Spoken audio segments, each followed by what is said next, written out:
Santanu Senji. Good evening, madam. You have 6 minutes. I am here to speak on the interim budget after listening to the election manifesto of Bharatiya Janata Party just published by our learned Prime Minister in the form of Thanksgiving speech on presidential address. Sir, when our learned Prime Minister Mr. Modi took his oath for the first time, his motto was Sabka Saath, Sabka Vikas. And he had promised people that their Achhe were just round the corner. However, the nominal increase in the budgetary allocation for welfare programs challenges the notion of Sabka Saath, Sabka Vikas favoring the corporate entities.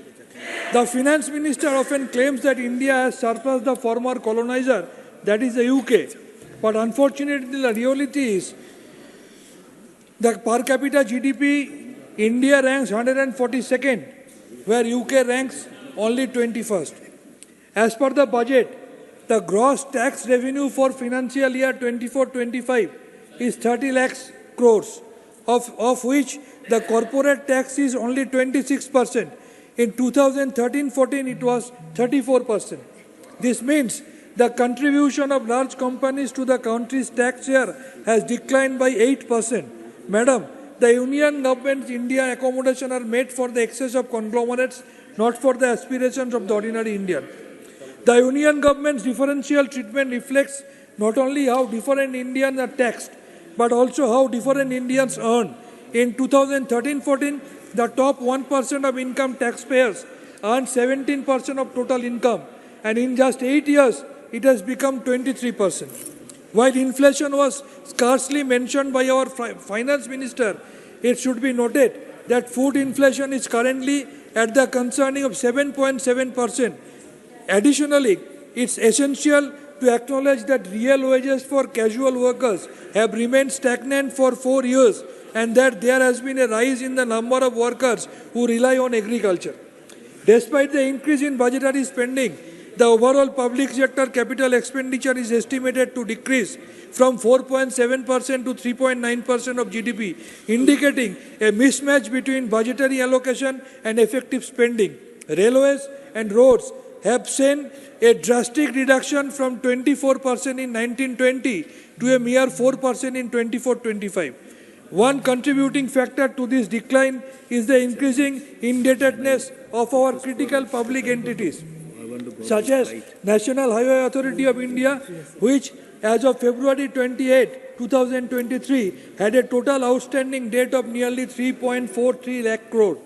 India's position in the Global Hunger Index is 111 out of 121 countries. The government's budget estimates and revised estimates for 23-24 show that it spent less on agriculture, education, health and social welfare sectors than what it had initially budgeted for. Given this context, we approached the interim budget, but unfortunately the budget speech did not address these issues. Instead, it was filled with unfounded claims and promises of future prosperity, as we have seen few minutes back in the speech of our learned Prime Minister, which was also full of false promises, madam. In a speech, the Finance Minister claimed that people are living and earning better than before, with even greater aspiration for the future. However, the government's own PLFS survey data says that a 25% reduction in real monthly regular wages between 17-18 to 22-23. Additionally, the sales of fast-moving consumer goods, which is an indicator of increased incomes, faltered in the October-December quarter of 2023. The minister announced that around 40,000 trains running as part of the Indian Railway will be upgraded to Vande Bharat, ignoring the real conditions of an average traveller. According to the Railway Minister, some 95.3% of total passengers travel in general and non-AC sleepers coach, while only 4.5% travel in AC coaches, madam. Yet the focus is on Vande Bharat. Madam, as per the CAG report of 2022, the combined shortfall in the money needed for the renewal of tracks amount to around 1.03 lakh crore.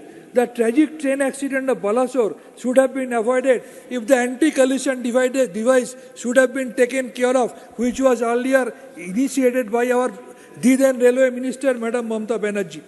BJP engaging in fiscal federal terrorism because they cannot fight Mamata Banerjee and Trinamool Congress in Bengal. They owe 6,900 crore under NREGA project, 9,000 crore for Awas Yojana, 7,000 crore for paddy procurement of NFSA. Overall due is nearly 1.16 lakh crore. Bengal's Chief Minister promised that she would double the income of the farmer when she became Chief Minister in 2011. It not only double, it has been made triple. On the contrary, Prime Minister promised to make it double in 2014. Now she is saying that it will be double in 2028. That's very unfortunate, sir.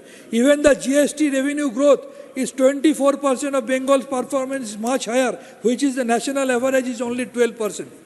This announcement to pay the rightful dues of Narega worker by our Chief Minister Mamata Banerjee from our own state funds will change the federal outlook, which she has decided very recently. The Union government may try hardest to change the idea of India, but the All India Trinamool Congress will fight back in our state of West Bengal. Madam, I will take 2 minutes as you have given to all.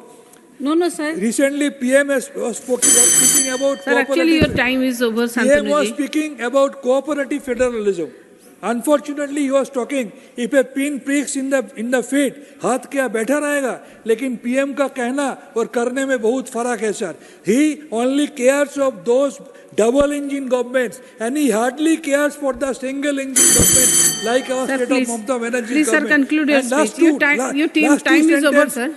sir. For the non-BJP states, agencies are ready, governors are used. Thank you, sir. And Thank you. आपका समय खत्म हो just गया. 1 more minute, madam. 1 more minute. I must give credit to our learned Prime Minister because in reality, the price of everything has gone high. But one thing has definitely gone down that we all must appreciate. That is the life of the common people. The price of life of common people has really gone down. और lastly हम जो बोलेंगे कि बच्चा बच्चा गली गली में पूछ रहा है, बच्चा बच्चा गली गली में पूछ Thank you, रहा है, sir. अच्छे दिन कब आएंगे ये फैसिस्ट हिटलरी BJP. Sir, your time is over. Please conclude your speech, sir. Thank you.